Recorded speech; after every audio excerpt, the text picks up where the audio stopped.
vereador, um dos mais jovens do Brasil, do Centro-Sul Fluminense, de um município do Centro-Sul Fluminense. Carrega uma bagagem, um currículo de administração pública em diversos órgãos importantes. Já foi subsecretário de Estado, já foi secretário de Planejamento do município, importante também. Hoje a gente vai bater um papo com o ex-vereador de Paraíba do Sul e atual pré-candidato a prefeito do município, o Canelinha, Júnior Canelinha. Tudo bem? Eu tenho esse Tudo prazer de estar aqui, te bom? agradecer pelo convite aí, por essa oportunidade de falar um pouquinho aqui sobre Paraíba do Sul e um pouquinho sobre a minha carreira, né? Não, a primeira coisa que eu fiquei curiosa é porque o Canelinha. Eu vi que foi o seu avô e o seu pai, né? Seu pai é vereador lá no município. Isso. E o seu avô era político também? Não, meu avô nunca foi político, mas o apelido vem dele, né? Meu avô tinha um apelido de José Canela, aí é aquela coisa de interior, né? Filho do Canela é Canelinha, Aí o seu pai virou Canelinha, e você aí eu agora é virei... Canelinha também. Exatamente. Mas por que o seu avô era chamado de Canelinha? Tinha algum motivo Eu específico? não sei, não sei o motivo do apelido. Não, Não. não, na verdade eu sei sim. Peraí, deixa eu corrigir aqui isso. Meu pai, o meu avô, na verdade, ele tinha um sobrenome Canelas, na verdade, de uma família que que eu não tenho a vinculação no Ah, nome, mas entendi. ele existiu o sobrenome Canelas. Então acho que o apelido acabou ficando Canela e assim Ah, foi entendi. seguindo. Eu falei, fiquei curiosa, assim, porque eu até entrevistei o Fio-Fio lá Aham. de Mangaratiba, e fiquei curiosa também. Por que Fio-Fio? A gente sempre fica curioso, né? Por que que Então é uma pega esses... confusão danada, porque tem o Márcio Canela, que é de Belfor Roxo ali, mas é o Canela com dois L's, o meu com L só. Ah, Aí então tem faz a essa de... Parece confusão. que é da mesma família, né? É, E me explica uma coisa, você foi subsecretário, né, foi do governo Cabral. isso, fui de envelhecimento saudável. É uma área muito importante, né? Porque cuida dos idosos, eu acho que para o Estado. E você ajudou, inclusive, a fundar essa subsecretaria, se eu não Isso, me ajudei na engano. montagem. O governador Sérgio Cabral, na época, eu era vereador do município, né? Estava indo para uma candidatura já a prefeito. Eu disputei uma eleição para vereador, fui o vereador mais votado lá da história da cidade até hoje. Em seguida, eu já quis disputar a prefeitura. Ainda era muito novo, na época o governador falou: pô, cara, você é novo, você tem que disputar uma nova eleição, tem que se reeleger. E eu fazia um movimento grande na cidade com os idosos. E aí, um dia, o governador Cabral foi fazer uma agenda e eu tinha um evento dos idosos, que era uma inauguração de uma UTI próximo ao evento. E aí ele passou pelo evento com um comboio, viu a pancada de gente, viu que eu estava mobilizando o pessoal. Depois, em seguida, eu fui para o evento, aí ele me chamou. Falou: pô, cara, que bagunça é aquela que você está fazendo com os idosos? Aquele monte de gente, que é aqueles equipamentos lá? Eu falei: governador, aquilo é uma ATI, uma academia. Eu criei aqui uma equipe multidisciplinar para atender essa academia. E aí ele: caramba, cara, a gente precisa desenvolver um trabalho desse a nível de Estado. Você sabe que a minha história política, eu devo muito aos idosos, porque eu comecei na carreira política com o voto do eleitor mais idoso, né? Fui senador com o apoio de grande parte da classe mais idosa do Rio de Janeiro e me tornei governador por um legado que eu construí disso. E nos meus governos ainda, isso já era no segundo governo dele, a gente não fez uma entrega específica, ainda não existe uma política de Estado para isso. E aí, na época, eu estava no partido do PTB, e o PTB já daí tinha, no Rio de Janeiro, na Você capital. estava com mandato de vereador nessa época, lá em Paraíba do Não, Sul. eu já tinha, nesse período, eu tinha perdido a eleição para prefeito, mas ainda estava no mandato, estava naquele Ah, entendi. final de mandato de vereador.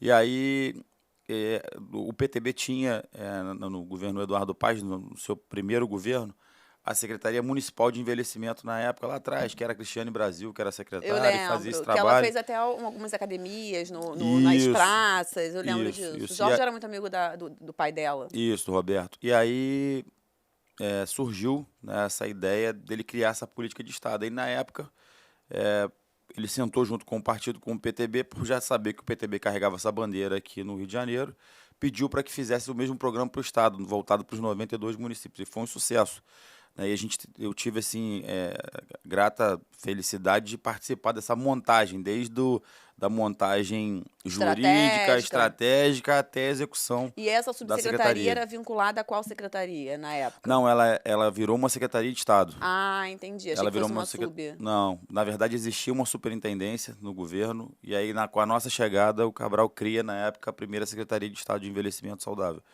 E aí ficou até o final, até os 2 anos do governo do Pezão, e depois o Pezão resolveu destituí-la e transformá-la numa superintendência ou numa subsecretaria, agora não recordo. Entendi. E atualmente você tem algum projeto específico para os idosos, vendo essa sua experiência que você teve, porque é uma experiência, uma bagagem enorme, você levar uma secretaria que leva o estado todo, e hoje, para Paraíba do Sul, o que você vê que falta para os idosos? Hoje, no atual cenário que a gente tem lá, falta tudo, porque não tem uma política municipal voltada para isso. Lá na cidade sempre foi assim, sempre teve o costume, acho que isso acabou me chamando a atenção, de terem núcleos assim de pessoas, professores de educação física, que montavam núcleos particulares assim com pessoas mais idosas e trabalhavam ali a questão do envelhecimento ativo. Eu comecei a pesquisar sobre isso, né? E hoje, né, na cidade de Paraíba do Sul, não se tem uma política voltada. Na época, meu pai foi o vice-prefeito e eu fui o vereador mais votado na época. E na época, na Câmara, batalhei muito para que Paraíba do Sul tivesse um centro de referência do idoso, que funcionou, onde o idoso tinha todo acompanhamento de saúde num local específico, né? Ele não precisava ser atendido na policlínica ou então no próprio hospital. Então ele tinha uma clínica própria para chamar dele, para poder ele ter ali as prioridades, ter o Tipo uma local prevenção, mais né? adaptado para poder atender com toda a acessibilidade possível. Nós fizemos também a questão do... Hoje não está funcionando mais esse sistema. Não, hoje em Paraíba do Sul não funciona mais. A gente levou para lá também, na época, o Qualimóvel, que fazia um atendimento... Você Foi sabe que oftalmológico, né? as pessoas com mais idades acabam, né, tendo problemas oftalmológicos, e a gente conseguiu levar, né, esse atendimento para as comunidades, onde a gente tinha um número maior de idosos, para poder fazer desde o exame de catarata, os exames de vista, né, que as pessoas falam, e também a questão de avaliação para uso de óculos. E a gente fazia, inclusive, a doação de óculos. Entendi. Muito interessante. E assim, é uma pena, né? Porque a população idosa tem crescido, né? E a gente não realmente tem. Você não vê mais essa especificidade. Não só em Paraíba do Sul eu vejo, mas eu acho que no geral, eu acho que tá em falta Tá um pouco isso. pouco esquecido, né? Esse tipo de política pública que é fundamental, porque vai ser a política pública para a gente daqui a pouco, daqui no Exatamente. futuro. Então, quem está preocupado com o envelhecimento das pessoas, primeiro que economiza dinheiro da saúde, porque faz com que essas pessoas possam voltar ao convívio social, se alimentar bem, né? Praticar esportes, isso é importante para uma economia de gastos de dinheiro com saúde. E, além disso, dá qualidade de vida para as pessoas do município, né? Acho que o gestor que pensa em cuidar de trabalho preventivo, como é feito o trabalho básico de saúde da família, e continuar esse trabalho depois para um envelhecimento mais ativo, está pensando economicamente também em gastar menos com medicamento e hospital. Tem algum tipo de atividade física promovido pela prefeitura hoje em dia lá em... Hoje não, zero. Zero, Gente, nenhuma. Só tem alguns núcleos assim que são de ONGs, de organizações do próprio município, mas Já teve voltado no para a passado. prefeitura, já tiveram grandes movimentos lá na cidade. Eles participavam ativamente de todos os eventos do município. É uma gracinha, né? Que o pessoal uma simpatia. Mas hoje não, hoje é totalmente paralisado, mas a gente tem inclusive essa proposta na cidade de voltar com esse programa, né, dos idosos. Acho que tem muito político que pensa, o cara já é idoso, não vota, né? Tem muita gente que já passou da idade de obrigatoriedade de votar. Mas o idoso faz questão, porque tem o na conhecimento, sua maioria, a principalmente no necessidade. interior, os idosos querem votar, porque eles gostam daquele movimento do dia da eleição, né, de estar ali participando do E já do tem uma pleito. maturidade de entender a importância do voto, né? Que às Sem vezes os dúvida. mais novos, se não tiver uma vida politizada mais afinca, não tem. Sem dúvida, sem dúvida. Deixa eu te perguntar uma coisa. Esse Qualimóvel, como é que ele funcionava? Era só em Paraíba do Sul? Você conseguiu promover ele na Secretaria Não, de Estado? na verdade a gente começou um trabalho em Paraíba do Sul, eu já conhecia alguns serviços do Qualimóvel. Quando a gente foi para a Secretaria de Estado de Envelhecimento, a gente conseguiu aprimorar, né? Você tinha um atendimento odontológico, nesse do governo do Estado, tinha uma triagem com um médico generalista e também um oftalmologista. Então, nós tínhamos 3 atendimentos. Ele fazia o atendimento odontológico, clínico geral, passava pela oftalmologia, e a gente conseguiu, em tempo recorde, fazer a entrega do óculos no próprio evento. A gente levava o maquinário mas fazia todo. na hora. Na hora. No mesmo dia, as pessoas já recebiam no final do dia o óculos na mão. Então, assim, Onde a gente chegava era sucesso, era recorde de inscrição. Tinha idosos que queriam se inscrever 2, 3 vezes para poder pegar um óculos diferente, porque as armações eram boas e as lentes eram boas, de qualidade. Foi um grande sucesso. Muito legal. E em 2016, isso foi em 2012, né? Praticamente 2012. Final do governo Cabral, os últimos 2 anos do governo Cabral, agora já nem recordo mais tanto, mas acho que foi 2012, né? Acho que o Cabral sai em 2013, não é isso? Foi, 2014 o Pezão ganha a eleição. Isso, Foi isso isso mesmo. Em 2016, você assume a vice-presidência do Instituto de Pesos e Medidas, né? Isso. Que é um instituto de monitoramento, né? Na verdade, assim, para ser para ser mais direto e objetivo para que as pessoas possam entender, é o Inmetro estadual. Na verdade, o Inmetro ele tem a resolução, que é a lei, né, que é federal. Aqui a gente tem algumas unidades científicas do Inmetro que ficam ali na sede em Xerém, mas o IPEM, na verdade, o Inmetro terceiriza para os estados essa função de fiscalização. Então, o IPEM, na verdade, ele fica responsável por fazer a fiscalização de quase tudo, desde de tudo que é E aí invasado até é tipo um órgão submetido ao Inmetro ou não? Tem que prestar alguma conta? Tem uma relação, inclusive, até de receita, porque normalmente o IPEM, na verdade, é uma autarquia e parte desses recursos ficam com o governo federal e outra parte dos recursos ficavam com o governo estadual. Agora, não me recordo se eram 30% para o governo federal e 70%, eu acho que para o estadual, se eu não estou aqui me enganando. Mas o trabalho de fiscalização, todo ele era feito pelo Estado, por essa autarquia que tinha uma economia mista. Estou impressionada porque você tem minha idade, a gente tem 34 anos, né? Você nasceu em 88 também, igual a mim.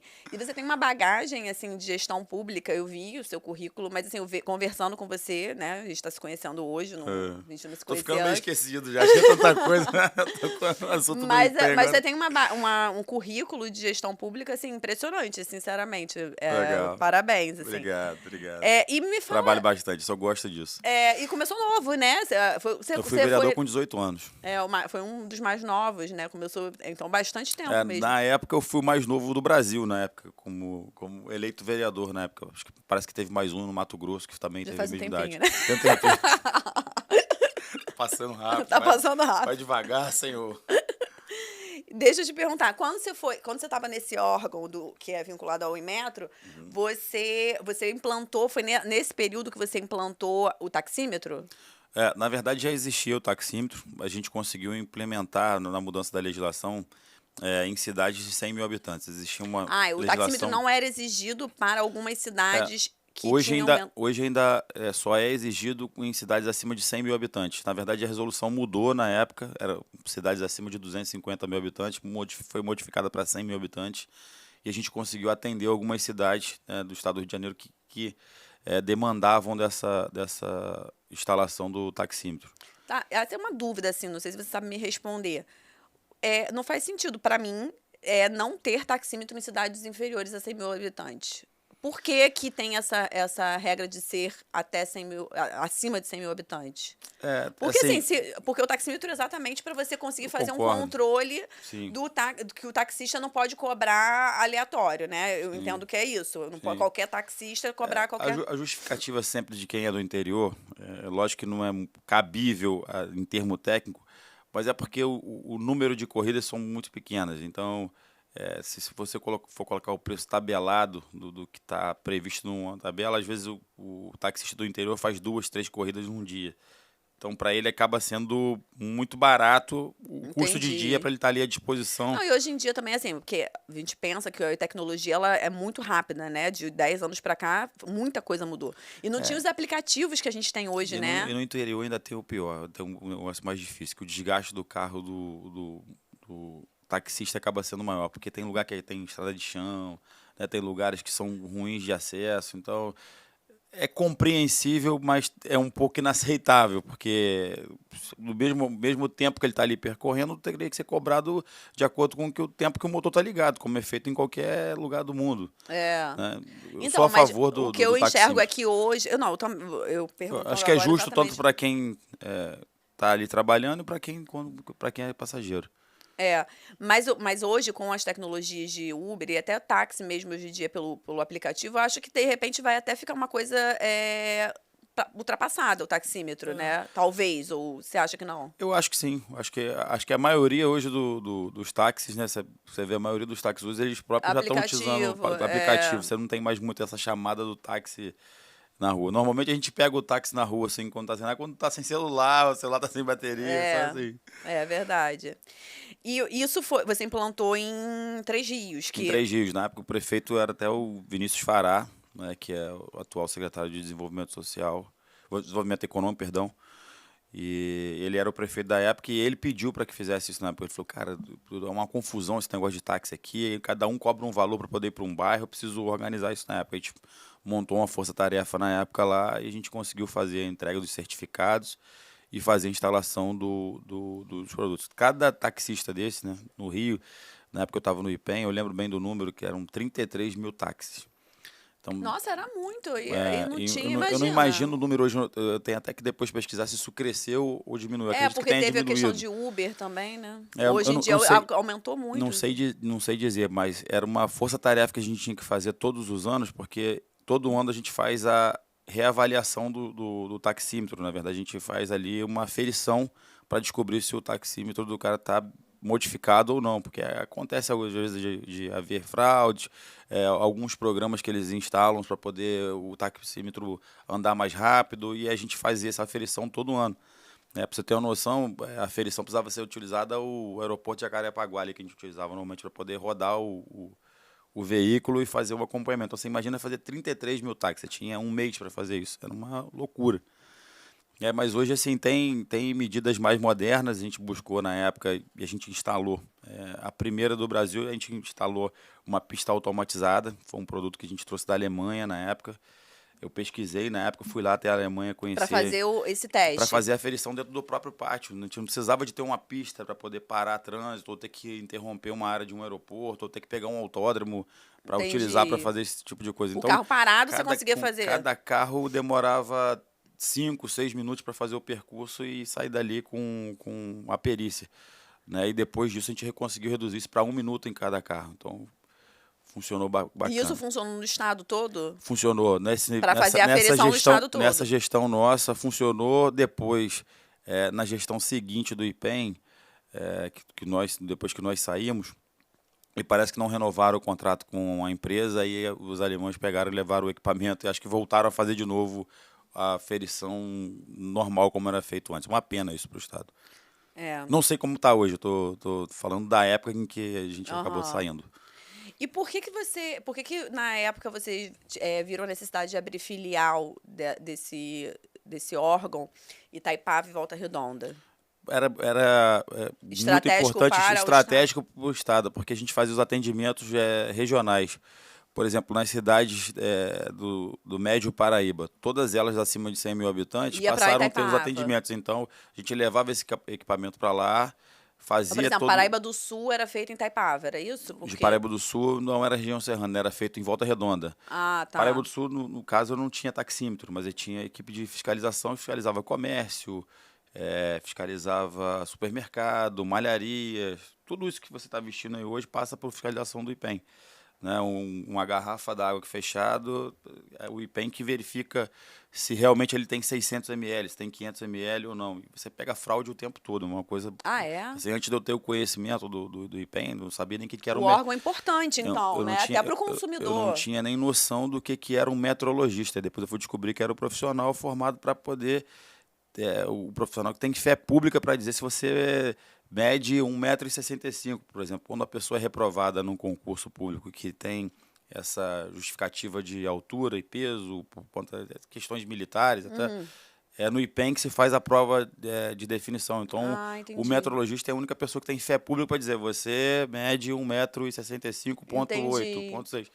Era até muito engraçado. Ele precisa ter essa formação, é um curso, Tem um curso específico que ele tem que ter. Hoje já se tornou num curso superior. No passado era um técnico científico, né? Era um curso técnico científico que agora se tornou uma faculdade. Nossa, muito interessante, também fazia É, ideia muito bacana, era disso. muito engraçado, eu tava falando aqui, tinha as pessoas que eram Você não vê o reprovadas, seguinte, porque isso tem tudo a ver com o consumidor, né? O sem dúvida, consumidor não sem ser dúvida. enganado na Não, é compra. defesa do consumidor total e tem muita fraude, muita fraude. Você não tem noção, assim, de garrafas de água, refrigerante, que estão ali na embalagem com 600 ml e cada garrafa às vezes tem 550 ml. Então o cara Não, deixa de vender 50 ml a mais num em lote um lote de enorme ele milhões, ganha, o quilo exatamente. de feijão, o quilo de arroz, tudo isso E aí é engana o verificado. consumidor e ganha muito mais em cima. E isso também acaba, assim, raciocinando melhor agora numa estratégia como todo, você desafoga o judiciário Sem com, dúvida, com, com sem dúvida, processos de defesa do consumidor. sem Porque dúvida. quando você avalia todos os consumos, né, Sim. antes de consumir, você diminui os. Sim, sem contar assim com brinquedos, outros artigos também que são de segurança, né? Porque a criança às vezes fica sentada, cadeirinha, tudo isso passava pela avaliação e fiscalização lá do IPEM. Aí quando você avaliava, por exemplo, um brinquedo, por exemplo, que vem aquele. Eu tenho um filho Selinho do pequeno, aí Inmetro. vem com o selinho do Inmetro. É o IPEM no estado que coloca esse selo? Vocês Não, têm o autorização do selo, o Inmetro para. selo na verdade o Inmetro faz a homologação, né? Quando a pessoa vai montar o projeto, por exemplo, do brinquedo, ele vai até o Inmetro e registra a patente do brinquedo. E quando ele cria essa patente, ele já dá entrada no selo.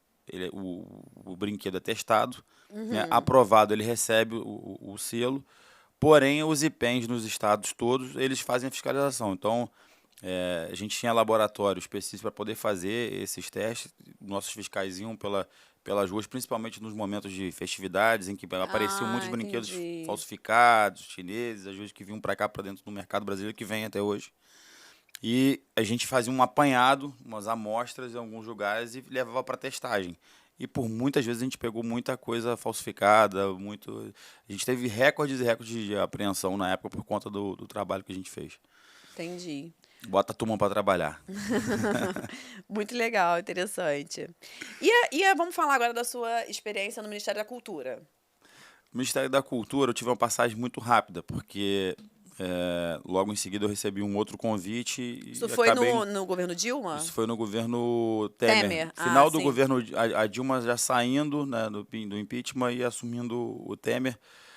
Mas você O, chegou a entrar na o Dilma e manter. ex-secretário estava no final do governo Dilma. Entendi. Ainda era presidente. Eu tomei posse ainda como ela presidente.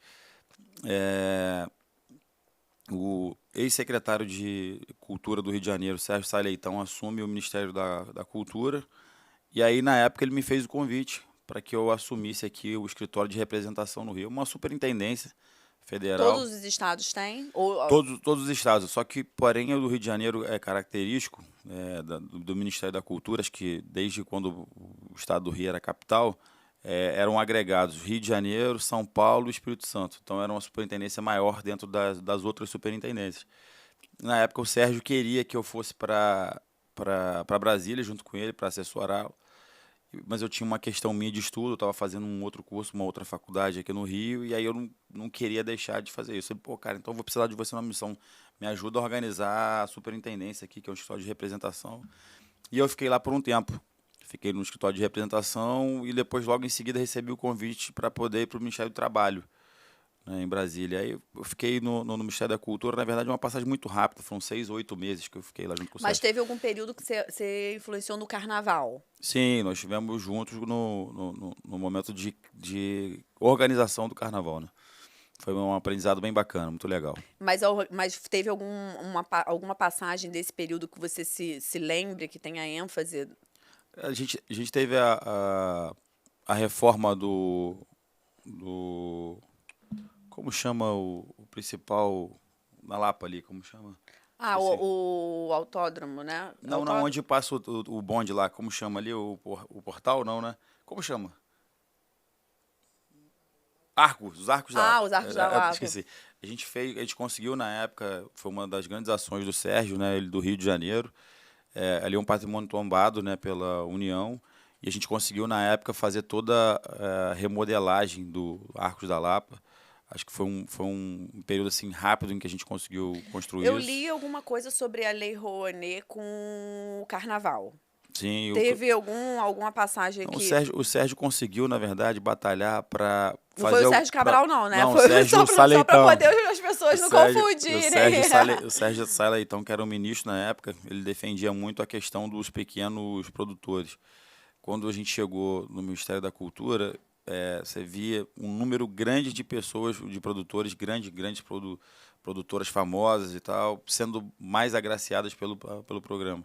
E Produtores ele de quis, carnaval, que você diz? não, produtores de eventos, que eram beneficiados Ah, pela lei. sim. E aí ele conseguiu, de uma forma mais simples, cortar algumas burocracias e dar oportunidade para mais pessoas participarem do fomento, né? Entendi. Então ele criou assim mecanismos para que simplificasse os serviços, inclusive começou a colocar essas superintendências na época da administração dele, para poder fazer o atendimento direto de benefício da lei.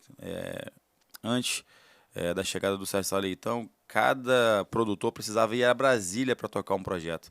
Então você pensa só, Fica inviável, um muito, produtor muito... pequeno do Rio de Janeiro que organiza um evento uma vez no ano, para ele ir a Brasília, ele pouco tem recursos para isso. Então ele acabou Às vezes não tem simplificando, tempo, não tem funcionário, não acabou tem... simplificando o fluxo de reuniões que teriam que ter, de tomada de decisões, e também acabou aproximando, né, as superintendências dessas tomadas de decisões. Foi muito importante o elenco, assim, com o tempo rápido que eu fiquei, uma das maiores conquistas, porque na ponta, de verdade, a gente viu pequenos produtores, às vezes o caso que faz um blocozinho só uma vez no ano, ser beneficiado pela lei. Isso é muito bacana. Entendi. E esses blocos são importantes para o turismo, para todo... Sem Porque às dúvida. vezes os blocos menores é que formam, né? São a quantidade de blocos que tem no carnaval é muito importante mesmo. E deixa eu te perguntar, logo depois você foi para o Ministério do Trabalho. Isso, foi para o Ah, já Ministério do foi no Trabalho. governo Temer. Já foi no governo Temer. E aí, nessa passagem do Ministério do Trabalho, eu vi que você ajudou a implementar a carteira de trabalho digital. Isso, na verdade, a gente criou essa ideia, né, da carteira digital, e a gente conseguiu a implementação da carteira digital.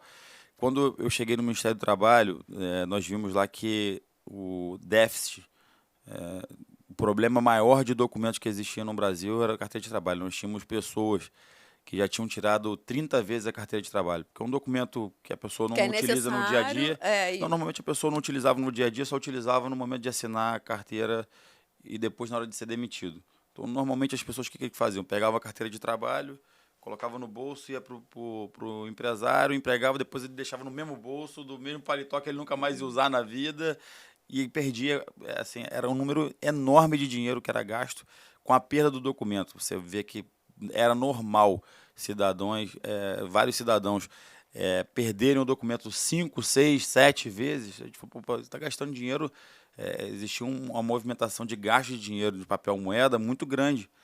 Porque era uma carteira de trabalho, né? Ela não é um documento de uma folha só. E aí Era um livrinho, né? entrou, Acho que os de 18 ali, anos hoje não sabem nem o que é isso, né? Não faz ideia. Então a gente Eu também tenho. A gente criou a carteira de trabalho, que é um documento parecido, era um documento parecido como um passaporte, né, que custava caro para o governo brasileiro.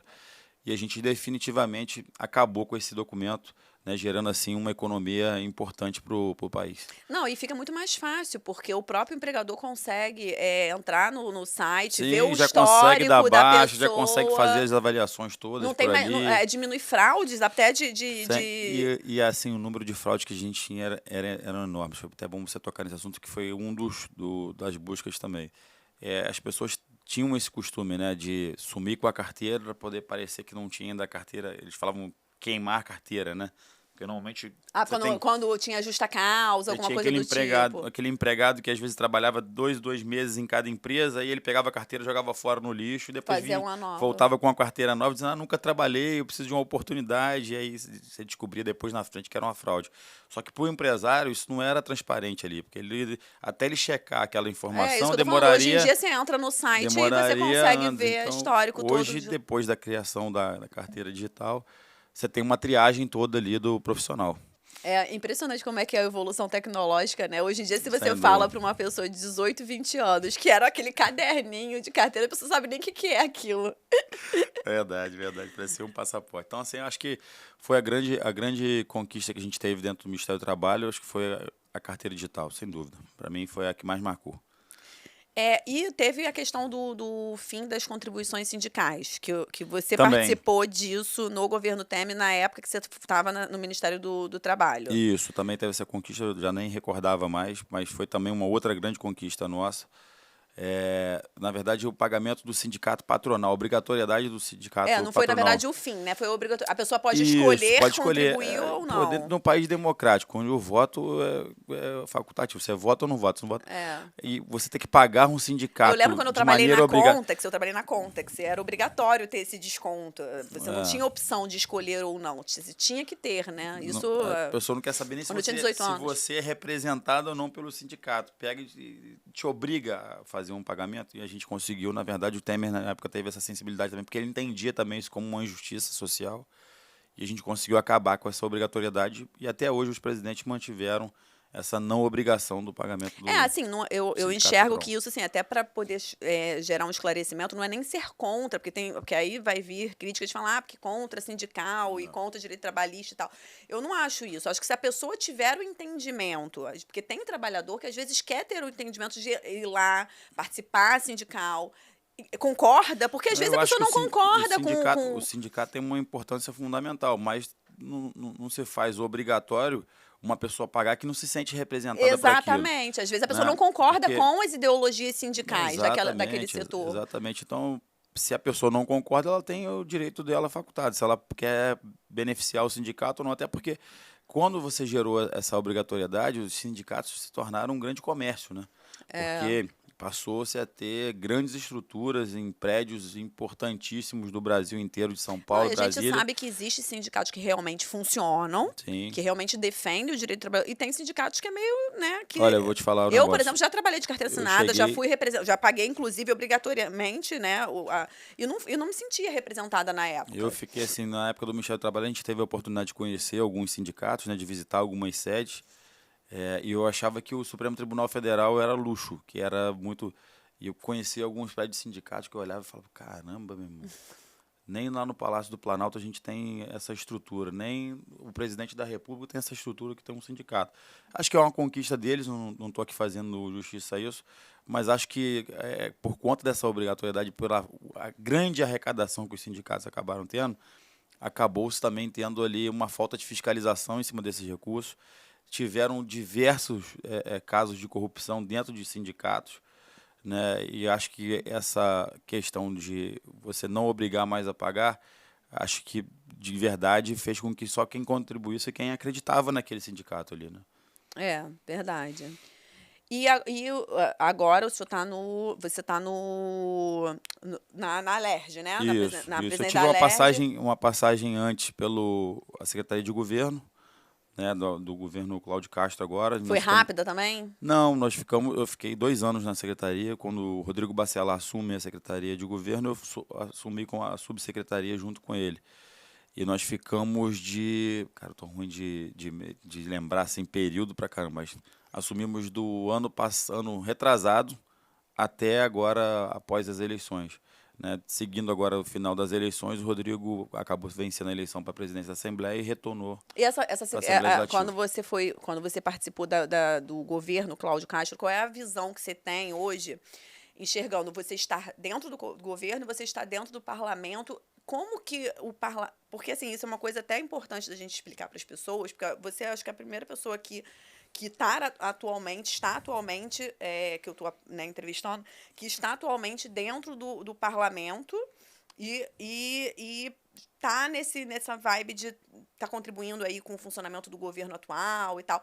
E como é que você enxerga? Porque eu vejo que tem hoje uma sintonia, né? Existe uma sintonia que não teve no passado, acho que até no Itzel estava tendo muita divergência entre o parlamento e o governo. E, assim, a gente enxerga que é necessário, independentemente de ter divergências de opiniões e tal. E aí eu queria que você me explicasse como é que está acontecendo isso do próprio Bacelar, como é que está essa... A relação dos dois são de amizade, né? São dois amigos, embora sejam poderes independentes, a Assembleia Legislativa tem o seu poder e o governo do Estado tem o seu poder do Executivo. E eles deixam claro esse tipo de independência, mas assim, existe uma relação proativa. O Rodrigo foi secretário de governo, né, do Cláudio, a pasta mais importante do governo, Foi responsável por um grande crescimento ali do programa de segurança presente, a grande boutique, acho que desse governo que existe hoje do Cláudio. Eu pude contribuir com essa extensão desse programa para a região metropolitana e também para o interior. Que não existia esse programa quando a gente chegou na Secretaria de Governo, ele tinha somente na capital. Como é que te cortando agora, só para fazer um aspas aqui, como é que ficou essa segurança? Eu não acompanhei bem o projeto Segurança Presente em frente ao retorno da Secretaria de Não, Segurança. o programa Segurança Presente ele é vinculado só à Secretaria de Governo, apenas os policiais Mas vai militares. continuar assim depois do Continua. retorno da Não, Secretaria sempre foi vinculado à Secretaria de Governo. Nunca teve vínculo com a polícia. Assim, existe a seção do policial para o programa, que é um policial militar que exerce a função, mas ele, depois da sessão, ele passa a ser um Segov, um agente Segov. Então, ele fica subordinado à Secretaria de Governo. Sempre foi assim e até hoje funciona assim. Muita gente faz confusão. É até bom você tocar nesse assunto, porque acha que está em segurança pública, polícia militar envolvido. Não, ali é uma ação tão somente da Segov com a conveniência. Confuso, porque até eu entendi. Quando eu vi a notícia que ia voltar a ter uma Secretaria de Segurança, eu achei que o Segurança Presente ia fazer parte da Secretaria de Segurança. Não, é bem diferente, porque, na verdade, apesar deles serem policiais convencionais, né, serem policiais militares, eles passam por um treinamento específico. Você não tem ali uma força ostensiva de policiamento, né, de combate, de fuzil. Por exemplo, segurança presente, você não vê o policial armado com um fuzil. Normalmente ele está... É uma coisa mais preventiva. Mas assim, uma polícia de proximidade. É assim que o pessoal do programa gosta de tratar. Que é uma polícia comunitária, na verdade. A ideologia do projeto é essa, é aproximar a polícia das pessoas e dizer, o policial não está ali só para combater o tráfico, para bater no cidadão, não está ali para poder enfrentar o crime organizado, se preciso está ali para isso, mas também está ali para poder ser parte do dia a dia das pessoas, para estar na padaria, para estar assessorando uma pessoa que está com um problema na sua casa, uma senhora que não consegue atravessar a rua, que levou um tombo, que sofreu um acidente. E dentro dessa metodologia de trabalho do Segurança Presente, é extraordinário como o projeto, de maneira comunitária, consegue chegar mais próximo das pessoas. Aquele colete, parece não, Hortência, mas tirou, né, um peso, talvez, que a farda da Polícia Militar trouxe por conta dos filmes Tropa de Elite, por a história da corrupção. Foi muito interessante isso, porque assim... E as pessoas, assim, até as pessoas que têm medo da polícia falavam, não, mas aquele ali é segurança presente. Eu vou falar, cara, é um policial também como o outro. Não, e é interessante porque eu não sabia. Tem gente que acha que é um concurso. Tem gente que acha que é um concurso por segurança presente e um concurso para PM. É o mesmo policial. É o mesmo policial. Mas ele participa de um treinamento diferente. Na verdade, ele participa primeiro por uma junta de avaliação, né? O policial do segurança presente ele não pode ter nenhum tipo de mancha na sua carreira.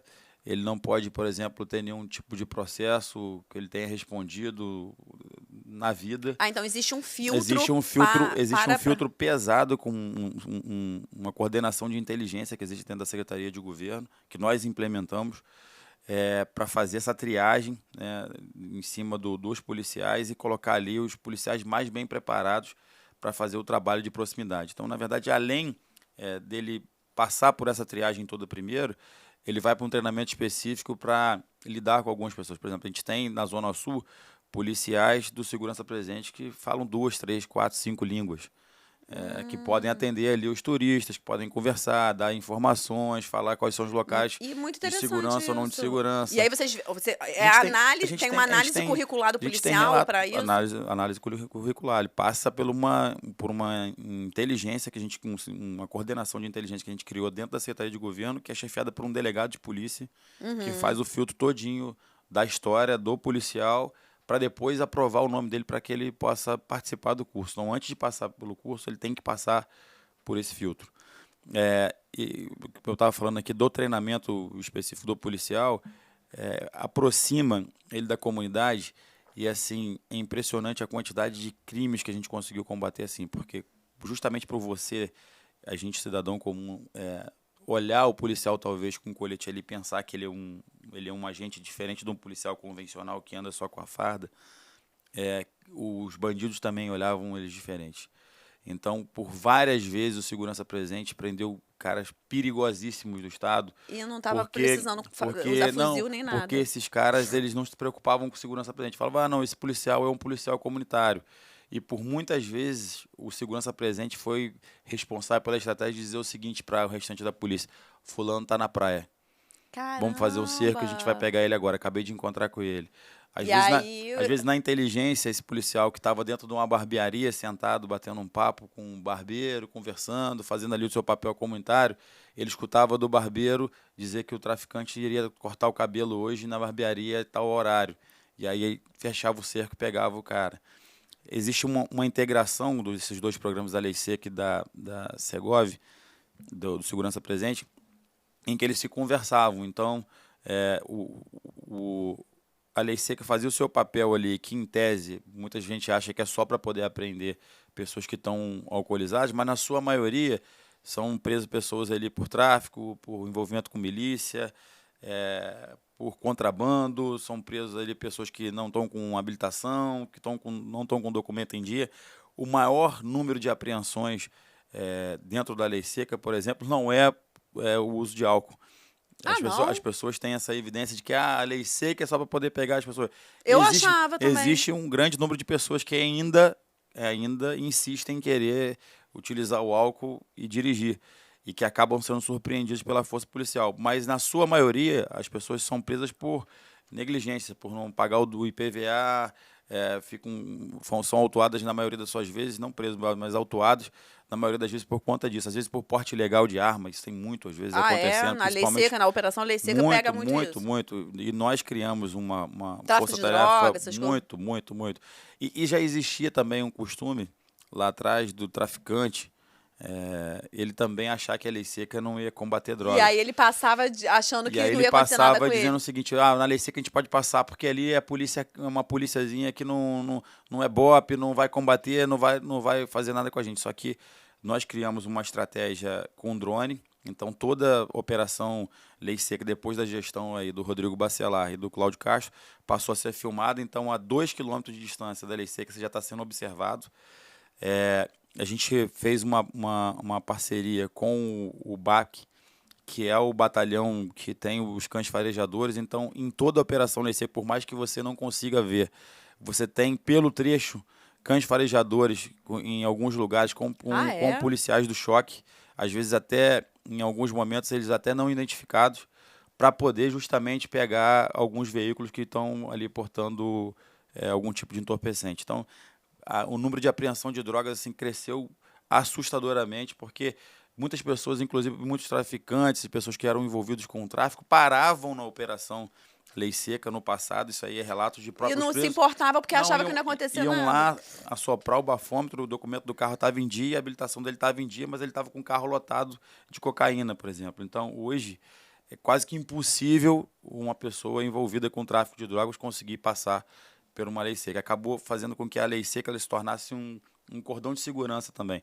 Então, onde hoje a gente tem uma operação da lei seca, você tem ali uma sensação maior de segurança, porque de verdade está se fazendo um cerco desses indivíduos. Entendi. E o retorno da Secretaria de Segurança veio, eu acho que sinceramente já, né, até veio tarde, eu acho que já estava necessário vir, mas a decisão de voltar com a Secretaria de Segurança foi por causa do aumento do crescimento das milícias no Estado. Sim. Com Eu a sua acho, experiência no governo, qual que você acha que o motivo desse crescimento tão rápido? Porque a gente sabe que há pouco tempo tivemos uma CPI que prendeu, né? Inclusive o Jorge estava na Alerj na época, enfim. Como é que você enxerga isso com a sua experiência dentro do governo? no meu olhar, né, quando você cria uma secretaria de polícia militar, uma secretaria de polícia civil, ficam tanto a Polícia Civil quanto a Polícia Militar numa disputa de poderes ali para saber quem é que faz alguma coisa. No Rio, historicamente, a gente já tem essa guerra de vaidade entre a Polícia Militar e Civil. Uma invade um pouco o trabalho do outro, O que tem que agir junto, né? uma polícia é responsável por investigar e outra é poder ostensivo. Uma quer ser ostensiva e outra quer ser judiciária. E acabava havendo um conflito. E acabou que essas secretarias, elas acabaram se tornando secretarias que defendiam muito cada uma a sua carreira e não estavam tão focadas na questão da segurança pública da cidade, do nosso estado. E acho que o Rio de Janeiro é uma cidade que tem um protagonismo mundial de turismo, que recebe gente do mundo inteiro o tempo todo, tem que ter uma política que tenha uma vinculação estadual, mas também com a preocupação nacional, né, que vai ter essa ligação direta com o Ministério da Justiça, por exemplo. Então, a chegada acho que da Secretaria o retorno da Secretaria, na verdade, de Segurança Pública, acho que vai ter esse olhar de cima, né, de olhar a segurança como um todo, Os dois, né? olhar E uma aí segurança como um ter todo, uma sinergia de trabalho sem entre os dúvida, dois, sem dúvida. entendi. E a proposta do Cláudio foi uma proposta enxuta, não vai ser uma secretaria que vão ter muitos cargos, é uma secretaria com pouco gasto, então eu acredito que vai dar certo. Muito Torço legal. para dar certo. Não, você me tirou várias dúvidas aqui sobre, sobre a segurança presente que eu não fazia ideia. Vamos falar agora um pouco de um assunto polêmico. Vamos. Lá em Paraíba do Sul. A atual prefeita de lá, ela soltou um áudio, né, falando Viralizou para todo lado. Eu o lembro disso. serviço. Na verdade, ela estava xingando, fazendo um barraco, né? E xingando funcionários que não estavam fazendo serviço direito na região. O que você acha desse áudio? Você acha que ela fez de propósito? Então, assim, na minha visão, por conhecer bem a atual prefeita lá e o marido dela, eu entendi que naquele momento era uma questão estratégica deles, de vazar esse áudio. Porque, assim, é muito difícil de você compreender que num grupo de encarregados, né, de uma terceirizada, que as pessoas prestam serviço para a prefeitura, as pessoas teriam a coragem de vazar um áudio da prefeita. Primeiro que já é um negócio meio duvidoso, porque a gente não está falando de funcionários da prefeitura, concursados. Ali eram encarregados de uma empresa privada que presta serviço. Então, assim, ao meu ver, não podia nem existir esse diálogo da prefeita direto com os encarregados. Cabe à prefeita, como gestora do contrato, falar com o dono da empresa. Olha só, a tua empresa que ganhou o certame aqui da licitação não tá cumprindo com a obrigação que foi prevista no edital, não está fazendo a limpeza das ruas. Eu vou cancelar o contrato com vocês, né, num assunto de mediação, ou do secretário dela de administração, de mediação com a empresa. Um áudio enorme, né? Agora fica estranho, Escutei. Hortência, e suspeito, a prefeita conversar direto com o encarregado da empresa terceirizada. Isso demonstra, né, ao meu ver, assim, no meu conhecimento jurídico, uma ligação direta de interesse político da prefeita com a empresa. Então, quer dizer, ela tem essa intimidade com a empresa de mandar nos funcionários de uma empresa particular. Isso chega a ser suspeito. E, ao meu ver, um pouco muito intimista essa relação de prefeita com uma empresa que está prestando serviço para a prefeitura. Chega a ser suspeito. Acho que o Ministério Público precisa agir e avaliar esse nível de relação da prefeita com essa empresa. Então, será que a prefeita manda na empresa, que é particular? Será que a prefeita nomeou essas pessoas para trabalharem dentro de uma empresa? Essas pessoas não passaram por um processo seletivo, como é natural? Essas pessoas não foram avaliadas pela empresa? As pessoas foram escolhidas para trabalhar politicamente, cada um em cada setor, pela prefeita? Isso tem que ficar claro. Primeiro ponto. Eu acho que no segundo ponto, ninguém gosta de ser chamado de filho de alguma coisa. Acho que ninguém merece sofrer assédio moral. Acho que líder nenhum político precisa gritar com ninguém para se resolver as coisas. É lógico que a gente sabe que no serviço público tem hora que a gente acaba se exaltando, às vezes a gente se emociona, e às vezes a gente está num momento, num dia difícil, às vezes são muitos problemas, aí eu consigo até compreender que tem dia que a gente dá aquela pancada na mesa mesmo, né? Mas eu acho que é uma pessoa pública, uma mulher, prefeita, primeira prefeita mulher da cidade, que se diz cristã, se colocar para um papel desse, no mínimo desrespeitoso, e para mim existiu ali um assédio moral demonstrado dela por eles. Mas muita gente, né, principalmente as pessoas que são aliadas a ela politicamente, elogiaram essa postura dela, dizendo, a prefeita fez isso porque ela está preocupada com as criancinhas que iam passar na calçada e eles não estavam fazendo a limpeza direito, ela chamou atenção. Ela está certa, tudo bem. Mas depois desse acontecido, Hortência, o mais assim... o que mais me espanta nesse assunto é que nenhum dos encarregados foram demitidos, nenhum dos encarregados, além daquilo, passou daquele assédio moral só daquela vergonha que a nossa cidade passou pelo estado inteiro, porque esse áudio viralizou para tudo quanto é lado, demonstrando um desrespeito da chefe do executivo com os profissionais contratados para trabalharem, mas também a não resolução do problema. Isso que assim me deixa mais chateado. Fez esse teatro todo, vazou o áudio, continua criou do uma mesmo expectativa jeito. e lá tá tudo abandonado, tudo sujo. Eu passei lá ontem, tudo sujo, cheio de capim no meio da rua, Gente, uma mas que bagunça danada, então você não resolveu loucura! nada. Então, assim, se foi uma estratégia dela, fracassou. Se Não, foi mas uma aí seria estratégia uma estratégia interessante se ela vazasse o áudio e e resolvesse o resolvesse o problema. problema, Mas né? assim, se ela quis fazer daquilo uma estratégia, a estratégia dela tá fracassada. Né? Não só a estratégia, como muitas ações do governo dela fracassam. Por falta, acho que tá até assim. Você falou que É, até os projetos para idosos acho que não assim, tá. até por falta de conhecimento na área administrativa. Ela é uma mulher que pela primeira vez está ocupando, né, de fato, um cargo na administração. Acho que ela já teve secretária na época do marido. E existe uma confusão entre os dois ali, eu não gosto tanto de tocar nesse assunto, existe uma questão deles ali de marido e mulher, se está separado, se está junto ou não, se é ele que manda, se é ela que manda, e eu acho que a cidade perde com isso. Sofre porque não tem um controle, não tem um equilíbrio dentro da gestão pública. Muitas pessoas dizem que fazem o que ele manda e outras pessoas dizem que fazem o que ela manda. Quando você tem duas pessoas, né, dentro de uma empresa correndo para caminhos diferentes e caminhando para caminhos diferentes, não vai dar certo nunca. Tá fadado ao Além fracasso. dessa questão do saneamento, da limpeza, o que você acha que não tá fluindo lá na cidade? Hortência, deixa eu te falar um negócio. Da gestão passada para essa, Paraíba do Sul aumentou em mais de 100% da arrecadação. Nós somos uma das únicas cidades ali, Paraíba do Sul, Três Rios, Areal, Levi e Sapucaí. Eram 5 cidades no estado do Rio de Janeiro que sofriam uma injustiça da legislação de não serem beneficiadas pela lei dos royalties do petróleo. Uhum. E aí, o prefeito da gestão passada entrou com uma ação na justiça, os prefeitos entraram com uma ação conjunta na justiça e conseguiram, no final dos governos passados, esse recurso para as cidades. E a gente passou a ter esse direito. Né? E as nossas cidades ali da região acabaram recebendo 10 anos de recursos retroativos. Atrasados. Então, por exemplo, Paraíba do Sul saiu da casa de 100 e poucos milhões de orçamento anual para 240. O Pro ano que dobro. vem, vai para 280 milhões. Aí Então, esse retroativo tá vindo parcelado? tá vindo parcelado. Ah, tá. Assim, a nossa cidade nunca teve tanto dinheiro, nunca se teve tanto recurso Nossa, como está tendo agora. E não se consegue fazer nada de grande, não conseguiu se levar nenhuma empresa importante. Quantos pra habitantes cidade. tem em Paraíba do Sul? Hoje o censo aponta a cidade com 42 mil habitantes. Mas eu não, Dá para eu não- administrar eu muito não bem com esse concordo com recurso. esse censo, não. Eu acho que o Paraíba do Sul tem aproximadamente quase 50 mil pessoas. A gente tem 34 mil eleitores. Não Entendi. justifica você ter 42 mil habitantes numa cidade que tem 34 mil eleitores inscritos. Então tem alguma coisa de divergente nesse censo, né, que, assim, nos últimos anos não tem criado uma credibilidade para todos nós.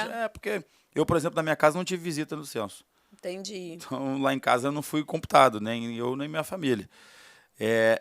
Então, assim, Até porque precisa de verba, né, para fazer essa sim, eu acho que falta mão nesse negócio do censo, né? Acho que acaba falhando muito, né, dentro dessas pesquisas e muitas cidades do Rio de Janeiro, eu acho que acabaram sofrendo com essa injustiça porque diminuíram de tamanho. Por exemplo, Levi Gasparian, acho que perdeu 2.000 pessoas, Areal, acho que perdeu 1.000 e poucas pessoas. E você não tem relatos de número de óbitos dessas pessoas. Pelo contrário, você tem um número de pessoas nascendo muito grande e um número muito inferior de óbitos de um ano para o outro. Então tem uma defasagem aí que não está batendo com a realidade.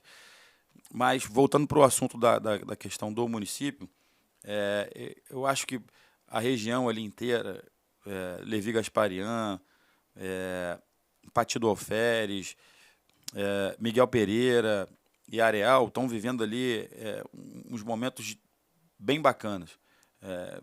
O prefeito de Areal, por exemplo, é meu primo, o Gutinho, o prefeito mais novo do estado que foi eleito para o primeiro mandato, foi vereador e prefeito.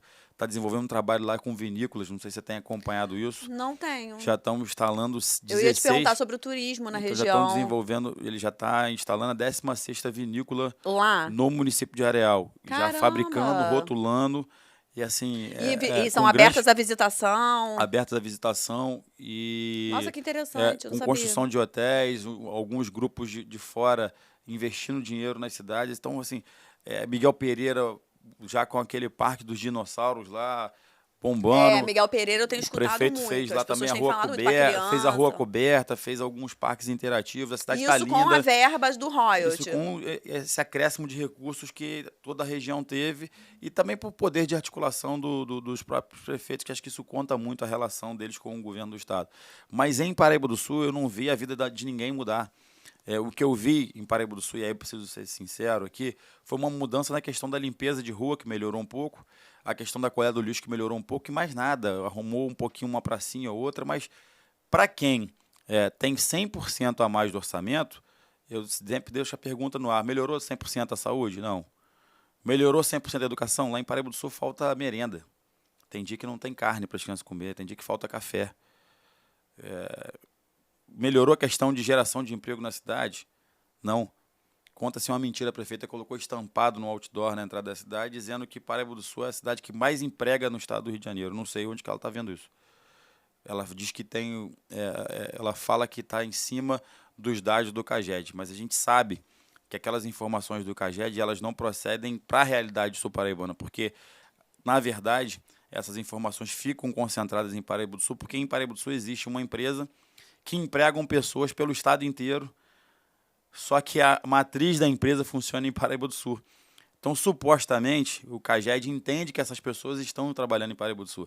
Só que essas pessoas não trabalham em Paraíba do Sul. Isso não está mudando a vida das pessoas. Mostra lá, empresa tal, tem 5.000 funcionários. Só Então que não esses está gerando funcionários emprego, esses funcionários né? não estão trabalhando em Paraíba do Sul. Eles estão contribuindo com receita para o município. Ainda estão ajudando o município, porque o ISS vai para a arrecadação do Tesouro Municipal. Mas essas pessoas não estão vivendo em Paraíba do Sul, essas pessoas não moram em Paraíba do Sul, essas pessoas não são de Paraíba do Sul. Eles são contratados por uma empresa de Paraíba do Sul, por exemplo, que trabalha aqui no Rio de Janeiro. Então são pessoas que não conhecem nem Paraíba do Sul, não sabem onde é a cidade. E a gente tem ainda dentro da cidade muitas áreas que a gente pode criar oportunidade de geração de emprego. O maior problema da cidade que a gente tem hoje é geração de emprego. A questão de saúde muito ruim, o hospital lá passando por grandes necessidades. A prefeita agora está se virando aí em período de pré-eleição, começou a querer ter uma relação com o hospital, mas a relação era muito ruim ao ponto dela chegar na porta do hospital uma vez e dizer que se ela mandasse no hospital, ela demitia todo mundo. Ela teve grandes brigas lá com o pessoal da Irmandade e agora está tentando buscar uma relação para se fazer campanha.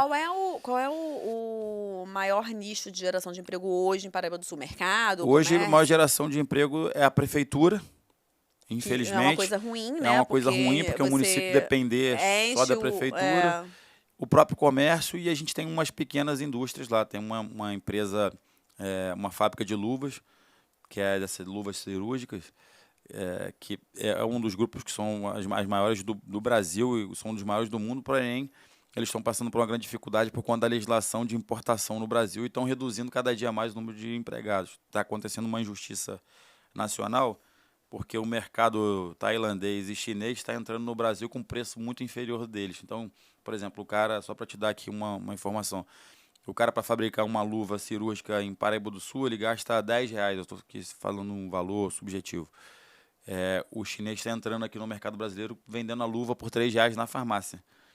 Então, o cara fabrica, compra látex que vem de fora, tem funcionário, luz, água para poder pagar e não consegue competir com esse mercado por conta de uma lei que foi criada pelo governo Bolsonaro lá atrás para benefício de entrada de insumos no Brasil por conta da pandemia. Quando começou a acontecer a pandemia, o mundo inteiro começou a se fechar e começou a não ter insumo, criou-se uma legislação que, em tese, seria temporária, e ainda só continua. que ficou mantida até hoje. E isso está fazendo com que algumas indústrias do Brasil não consigam competir.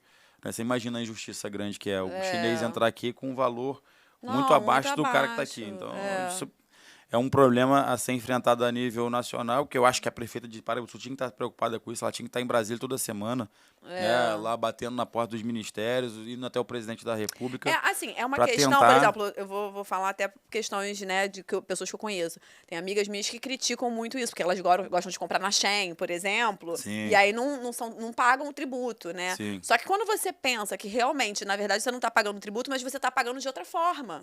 Porque você acaba fazendo com que o produto interno não funciona, não aumente, né, no Brasil, e aí isso aumenta a inflação. Então você acaba pagando mais no alimento. Às vezes você deixa de pagar o imposto numa roupa que você compra na Shein, num cinto, sei lá, qualquer coisa, e você paga mais impostos em outras coisas porque você não tem, você não consegue aumentar a produção, né? Não gera emprego no país, não aumenta a nossa economia aqui local. E, além disso, a gente tem, né, uma série de legislações trabalhistas, né, que são muito diferentes da deles. Né? Por exemplo, os caras lá trabalham quase 24 horas por dia para um valor mínimo de salário, né, diferente do nosso país. Então, cada produto desse importado que a gente compra, te beneficia esse tipo de trabalho escravo que existe lá e acaba deixando de incentivar a economia daqui e desanimando as pessoas de produzirem. É um problema a ser enfrentado, mas assim, colocar na consciência das pessoas, de abrir mão de comprar difícil, na Shein para comprar em outro lugar, é um negócio difícil. Porque é igual quando você cria, por exemplo, regras trabalhistas ou você flexibiliza elas. Porque às vezes você ganha, você perde públicos, né? Perde para o eleitor, quando você pensa eleitoralmente. E às vezes, quando você flexibiliza regras trabalhistas, como fez, por exemplo, o próprio governo Temer, você faz aumentar empregos, né?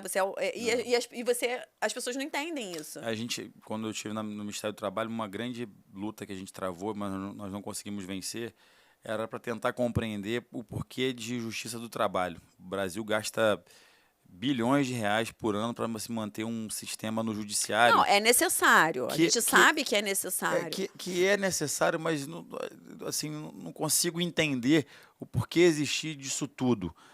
Se você já tem uma legislação que funciona, a justiça comum pode tratar disso, existe um juiz para poder, em cada vara criminal, em cada vara você tem uma vara do trabalho para poder atender. Cara, por que o juiz não pode conduzir esses processos? Existe esse gasto enorme de pessoas Mas não ia dar no mesmo, porque você ia ter que aumentar a quantidade de juízes, porque já é sobrecarregado com os processos que já tem, né? Mas aí o que acontece hoje é que a Justiça do Trabalho, ao meu ver, ela se tornou uma ferramenta contra o crescimento do país.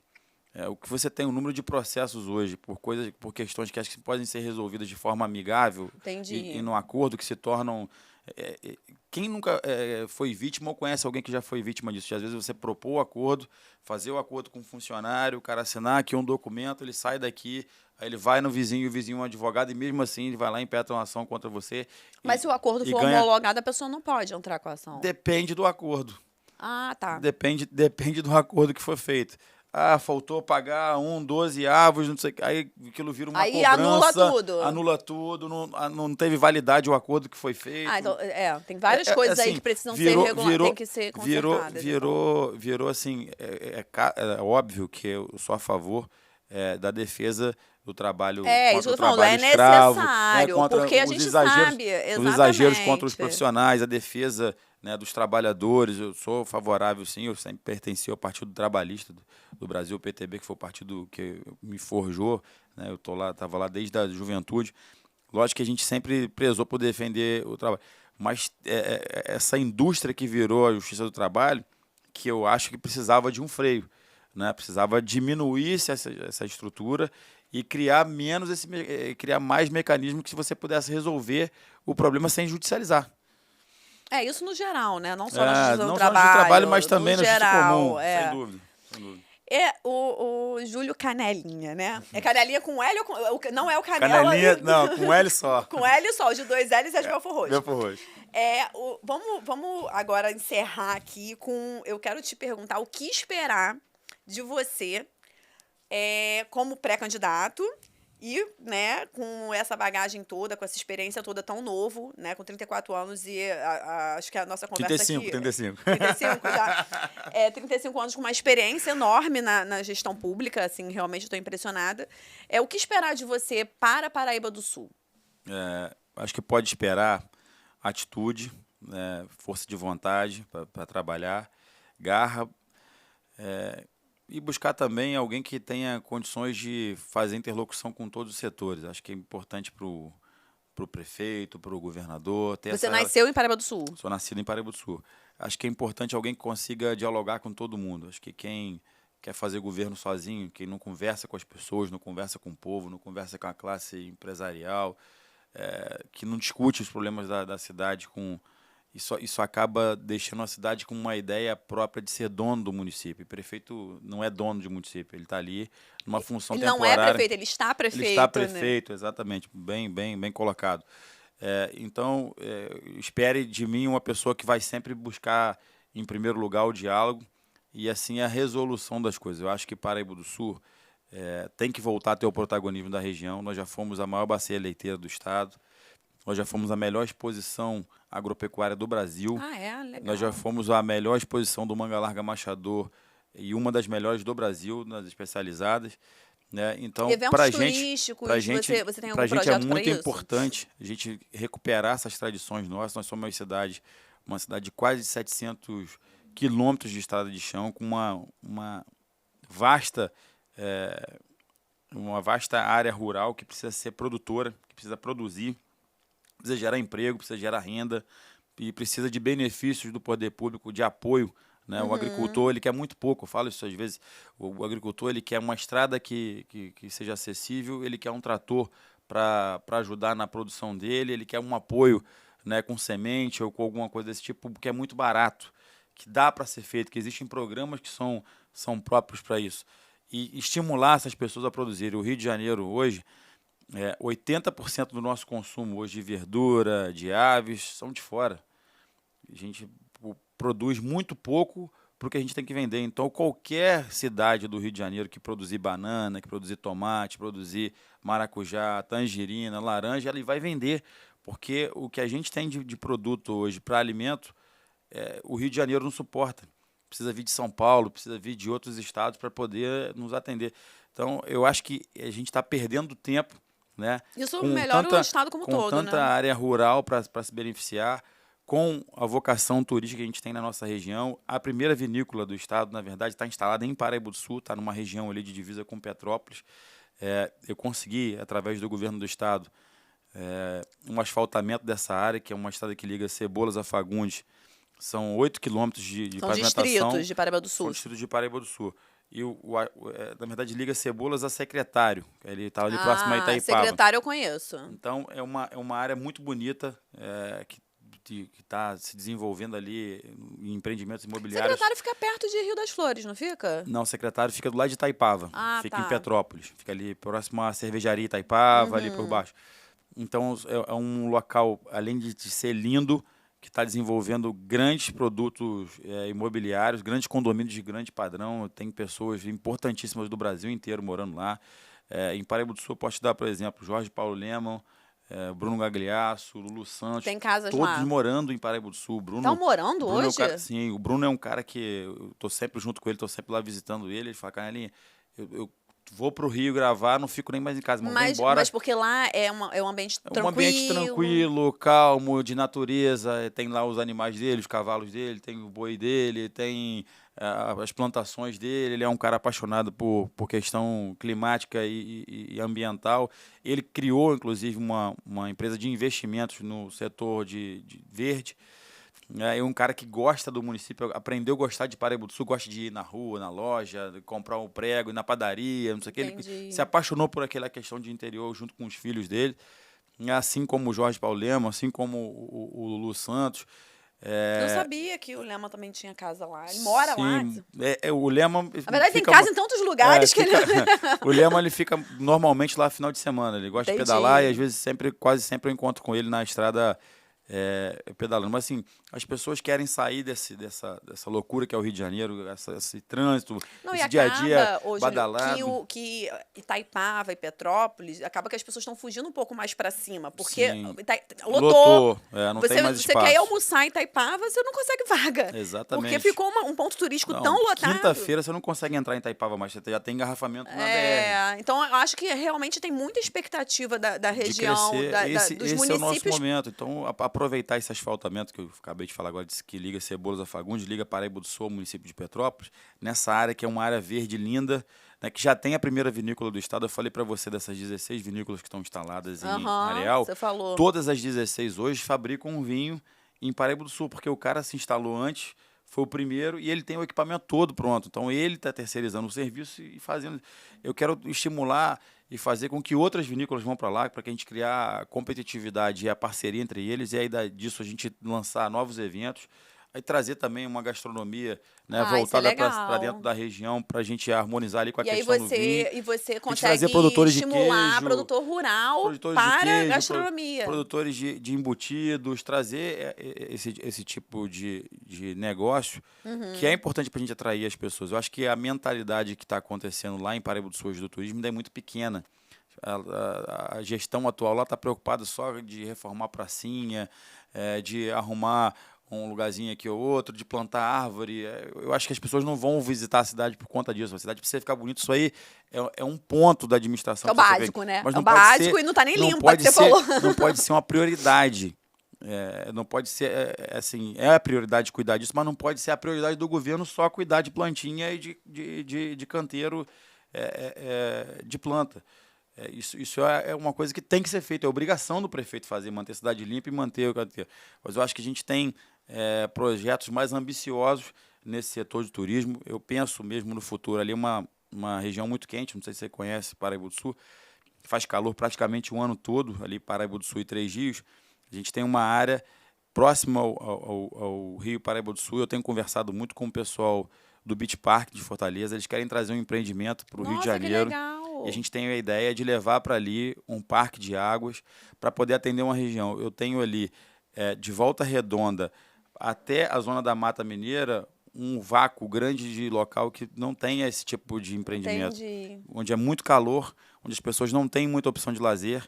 Eu quero vincular esse turismo que está crescendo em Miguel Pereira ali, de fazer a visita no final de semana, por exemplo, no Parque do Dinossauro, e a pessoa vincular esse final de semana a ida. Ou feriadão, né? Exatamente. Já passa um dia. Um dia numa cidade, um dia no outro, e assim criar outras condições e trazendo um empreendimento desse porte, eu acredito que outras coisas virão, né, para agregar nesse projeto audacioso aí de turismo. É interessante você ter falado, porque realmente eu tenho escutado falar muito, as pessoas estão me indicando para levar o Vicenzo e Miguel Pereira, e eu não estava entendendo por que estava crescendo tanto. Você falando agora é por causa do royalty. Você já foi a Miguel Pereira? Nunca fui. Não, eu acho que eu já fui, mas eu nunca fui agora, pelos últimos anos, depois que... Vá que você vai se surpreender. A cidade mudou, é uma outra cidade. É uma outra cidade, está muito bonito, o prefeito de lá faz um trabalho brilhante. Então agora eu estou entendendo, porque teve essa questão dos royalties. Sim. E o prefeito está sabendo utilizar os recursos. Porque, na verdade, Hortência, é importante falar, esse recurso dos royalties, ele é um recurso que foi criado para abalos ambientais. Então, esse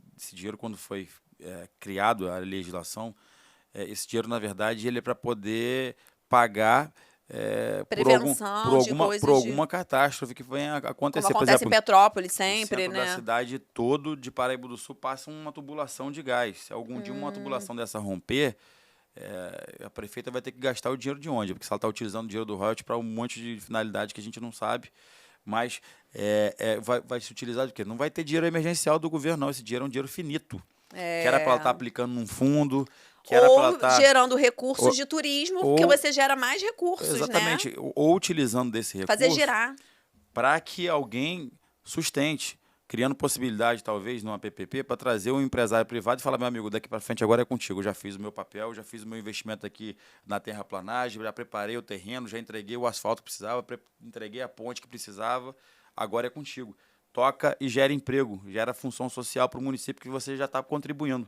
Esse que é o papel do governante, não ficar pensando que esse dinheiro do royalties é um dinheiro para poder fazer asfalto eleitoreiro. Eu vou fazer agora 30 ruas um ano antes da eleição, porque eu tô mal. Aí amanhã ou depois bairros, tem um problema, não vai ter verba, vai ter que pedir verba emprestada para o governo. Aí não tem recurso para Deus me livre, uma catástrofe que venha acontecer.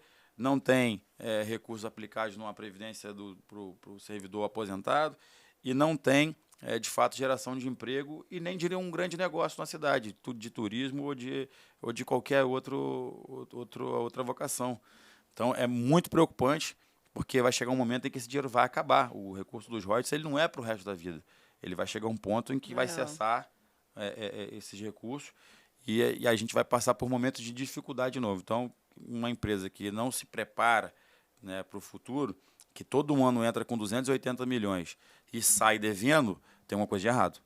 Você não pode assumir uma empresa privada, por exemplo, com 240 milhões, 280 milhões de orçamento ano e no final do ano está devendo.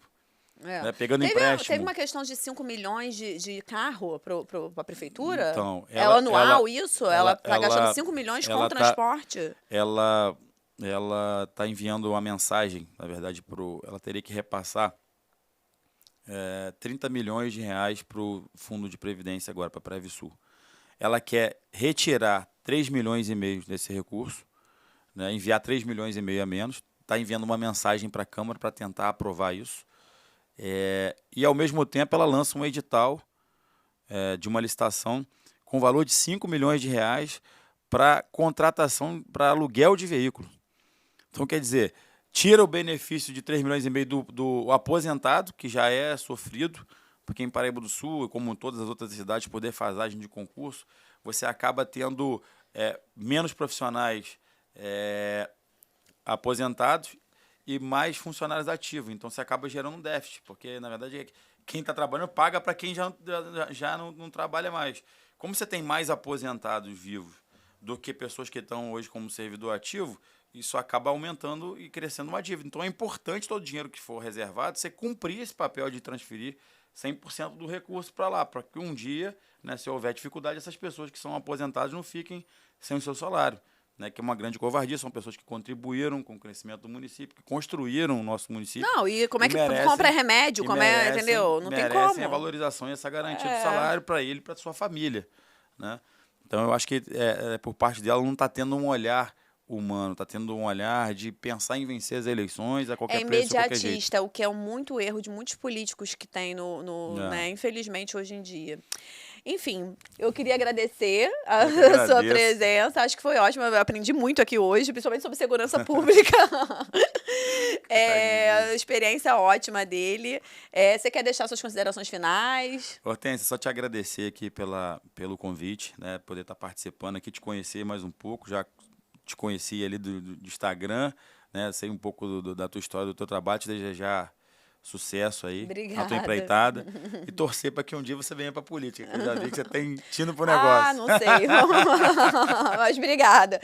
Vou aprender, vou continuar aprendendo com você, porque experiência ele tem. Obrigado aí pelo carinho.